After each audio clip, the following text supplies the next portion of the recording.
बाबा के दरबार में कि कहा में बाबला ये पहिन गुरु के गया नवारे जान अरे जान गुरु के गया नवारे जान। प्रेम से बोलिए शंकर भगवान की जय। ऐसे ना दीदी ऐसे तनी दोनों हाथ ऊपर करहो ना दीदी, क्या बात है, जरा ऐसे करबो ताली बजेबो तब तो बाबा आइतथिन। समस्तीपुर जिला में खाली भी रह जातथिन, पटना जिला में, नालंदा जिला में। तका में बाबला ये पहिन गुरु के गया नवारे जान अरे जान गुरु के गया नवारे जान अरे जान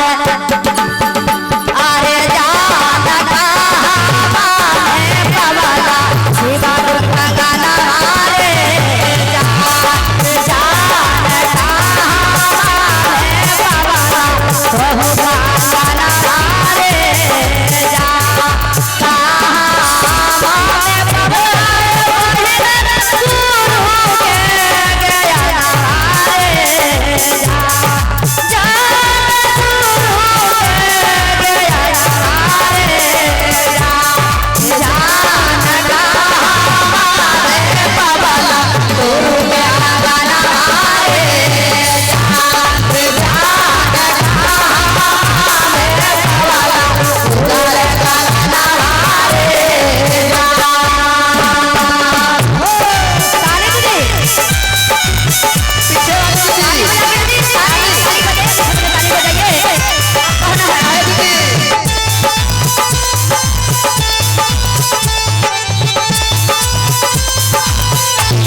अब ऐसे ना झूम के जैसे आप लोग वैसे झूमिया, नाचिया ना, कम से कम झूम ला।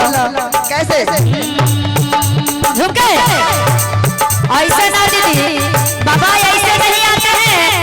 बाबा के दरबार में सभी दीदी मिलकर मीठा मीठा ताली बजाइए और औरत को बुलाइए।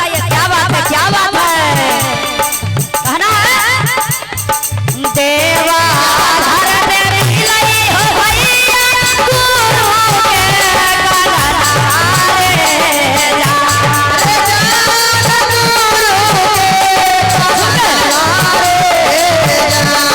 सोना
कैसे कहना है?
बाबा दरबार में बाबा देर करते हैं देर नहीं करते हैं दीदी, ये समझ लीजिएगा। और ज्ञान लेना जरूरी है, और ज्ञान ले लीजिए, घोषणा करा लीजिए और दया मांगिए, चर्चा कीजिए, नमन कीजिए। बाबा भोलेनाथ जितना दयालु है बहुत दया करते हैं। तो कहना है क्या,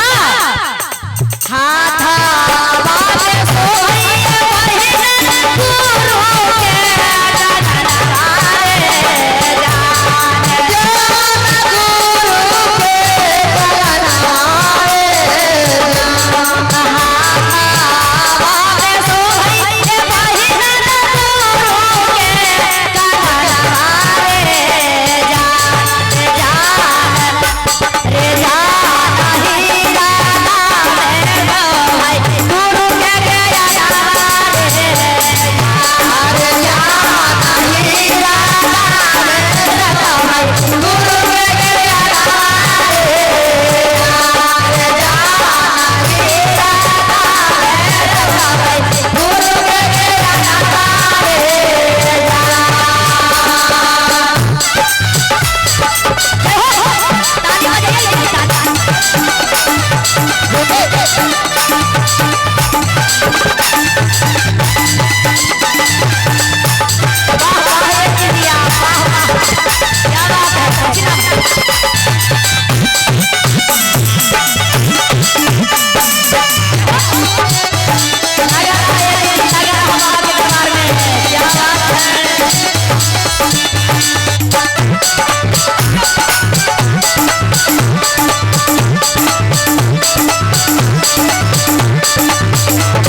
प्रेम से बोलिए शंकर भगवान की जय। अच्छा लग रही दीदी तो ताली बजा के आशीर्वाद दे देती। क्या बात है दीदी, समस्तीपुर जिला वाली हमारी है।